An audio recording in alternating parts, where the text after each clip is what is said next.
नमस्कार दोस्तों, हमारी आज की इस एजुकेशनल वीडियो प्रेजेंटेशन में मैं आपका बहुत बहुत स्वागत करता हूं। तो चलिए बिना देर किए शुरू कर देते हैं हमारा आज का टॉपिक। और हमारा आज का टॉपिक है यूज ऑफ कैन। आइए कैन के बारे में सारी चीज़ें आज डीपली समझते हैं। पहली बात तो ये होती है कि कैन का हिंदी में मतलब क्या होता है। तो देखिए, कैन का इस्तेमाल हम वहाँ पर करते हैं जहाँ हिंदी में वाक्य में लिखा होता है सकता है, सकती है, सकते हैं।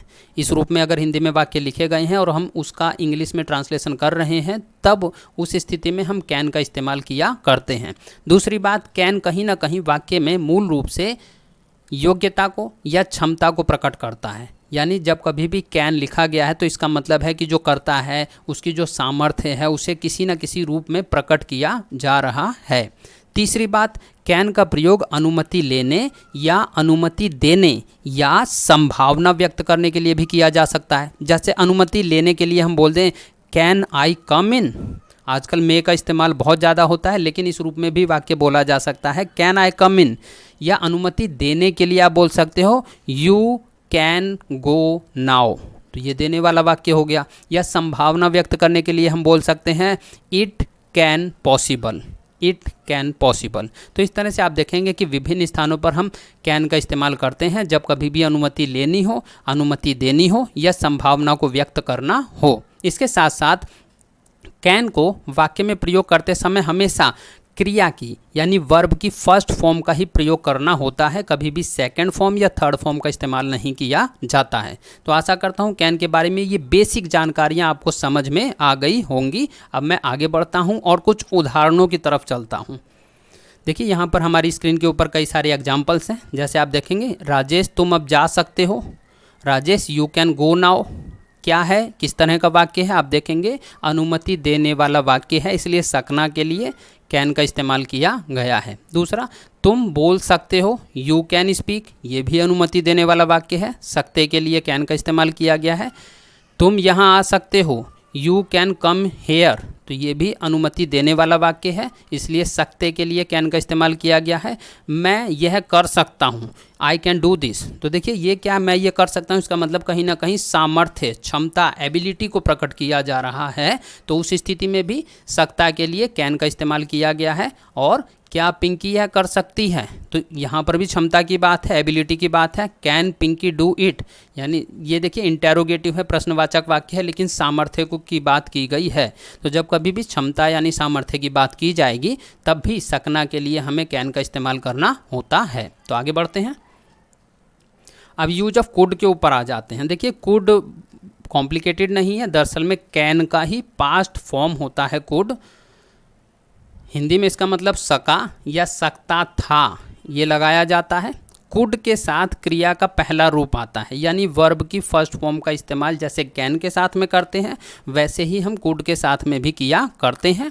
बीते हुए समय यानी पास्ट टेंस में योग्यता को व्यक्त करने के लिए कुड का प्रयोग किया जाता है। अब आप समझ गए, भूतकाल में जब कभी भी किसी की क्षमता को व्यक्त किया जाएगा तो वहाँ पर कैन के स्थान पर कुड का इस्तेमाल हमने करना होता है। दूसरी बात, कुड का प्रयोग कम संभावना व्यक्त करने के लिए किया जा सकता है। कम संभावना हो, कम पॉसिबिलिटी हो, लेस पॉसिबिलिटीज़ हो, उस स्थिति में हम कुड का इस्तेमाल किया करते हैं। और तीसरी बात, कुड का प्रयोग कैन से अधिक नम्र रूप के तौर पर अनुमति लेने या विनती करने के लिए भी किया जा सकता है। तो देखिए, जो कुड होता है वो कैन से ज़्यादा विनम्रता को प्रकट करता है, विनती को प्रकट करता है। तो इसका मतलब है कि सभ्यता के मामले में कुड कैन से ज़्यादा एप्रोप्रिएट, तर्कसंगत, उचित शब्द है। तो आशा करता हूँ स्क्रीन की ये सभी जानकारियाँ आपको समझ में आएंगी। बेसिक चीज़ें आपको यही समझनी है कि जो कुड है वो कैन का पास्ट टेंस का रूप है। दूसरी बात, बीते हुए समय में योग्यता को व्यक्त करता है। तीसरी बात, कम संभावनाओं को व्यक्त करता है। और चौथी बात, अधिक सभ्यता यानी अधिक विनम्रता को प्रकट करता है। इसके हम कुछ एग्जाम्पल्स देखते हैं। जैसे आप देखोगे आपकी स्क्रीन पर है, मैं यह नहीं कर सका, मैं यह नहीं कर सका, I could not do this. तो देखिए, क्षमता को प्रकट कर रहा है, नेगेटिव सेंटेंस है, तो भूतकाल की बात है, तो उस स्थिति में कैन के स्थान पर हमने कुड का इस्तेमाल करना होता है। दूसरी बात, भूतकाल में कैन के स्थान पर कुड का इस्तेमाल करना होता है, इस बात को आप ध्यान में रखें। अगला सेंटेंस है, सूरज स्कूल में हो सकता है, Suraj could be in school, Suraj could be in school. क्या आप मुझे पेन दे सकते हो, could you give me a pen. तो आप देखेंगे यहाँ पर सूरज स्कूल में हो सकता है, जैसे हमने आपको बोला कि कम संभावनाओं को व्यक्त करना हो सकता है, डेफिनेटली नहीं है ना कि वहीं पर है, हो सकता है कि वो वहाँ पर ना हो। अगर स्कूल में होने की संभावना उसकी कम है, तब उस स्थिति में कम संभावना को लेस पॉसिबिलिटीज़ को व्यक्त करने के लिए कुड का इस्तेमाल किया जाता है, जैसा इस वाक्य में किया गया है। यानी जब कभी भी आप इस तरह का कोई वाक्य बोल रहे हैं जहाँ पर संभावनाएं कम हो, तब सकना के लिए हम कुड का इस्तेमाल किया करते हैं पास्ट टेंस में।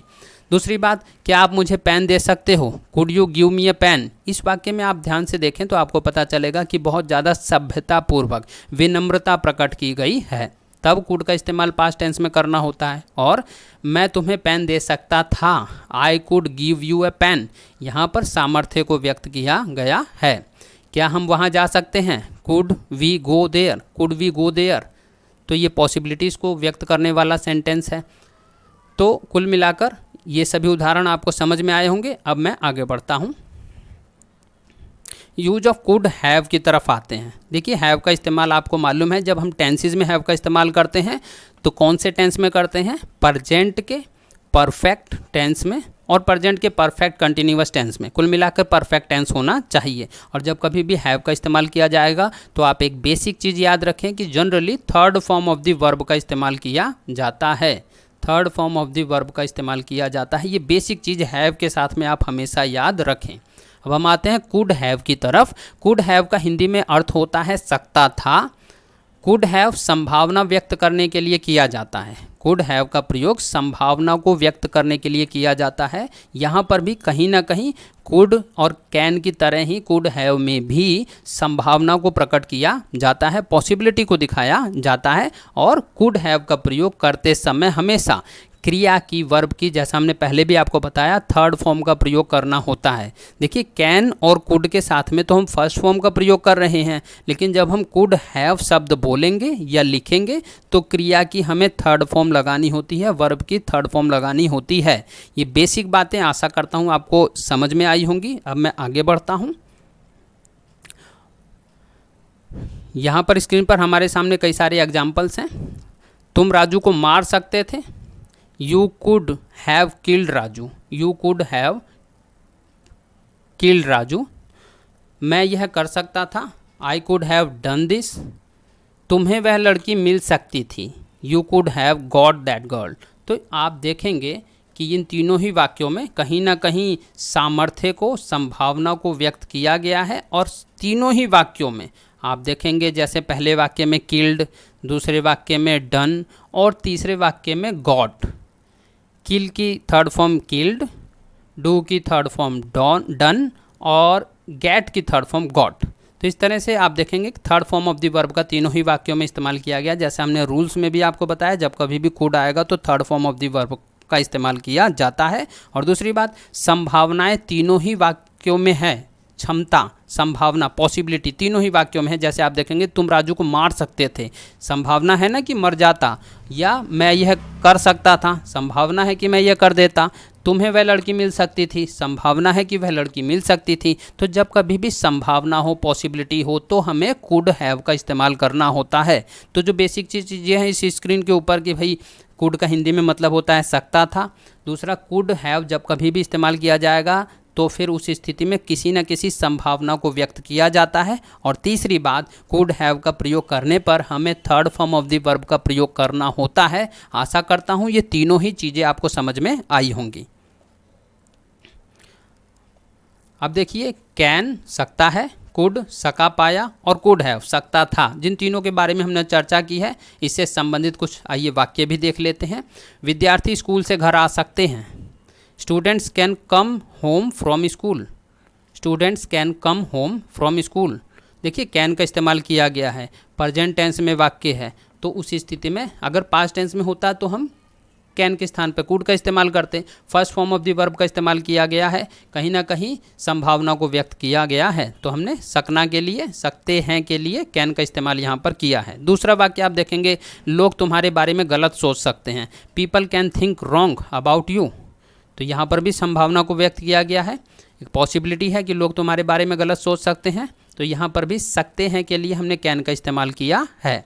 तीसरा वाक्य कुछ भी हो सकता था, कुछ भी हो सकता था। तो देखिए भूतकाल की संभावना को व्यक्त किया गया है, तो उस स्थिति में सकता था के लिए कुड हैव और third form of the verb का इस्तेमाल किया गया है, जैसे हमने आपको पहले भी कुड हैव के रूल्स में बताया।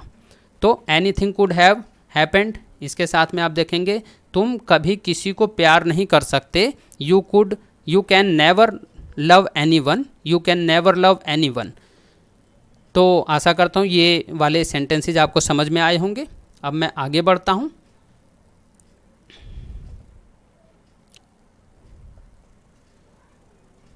तुम समय पे क्यों नहीं आ सके, प्रश्नवाचक वाक्य है, तुम समय पर क्यों नहीं आ सके। Y could you not come in time, Y could you not come in time. तो आप देखेंगे इस वाक्य में भूतकाल में संभावनाओं को व्यक्त किया गया है, तो उस स्थिति में कुड का इस्तेमाल हमने कैन के स्थान पर करना होता है। तुम नल खोल सकते थे पर तुमने नहीं खोला, you could have turn on the tape but you didn't. मैं जा नहीं पाया, आई कुड नॉट गो, क्या तुम कल रात सो पाए, could you sleep last night.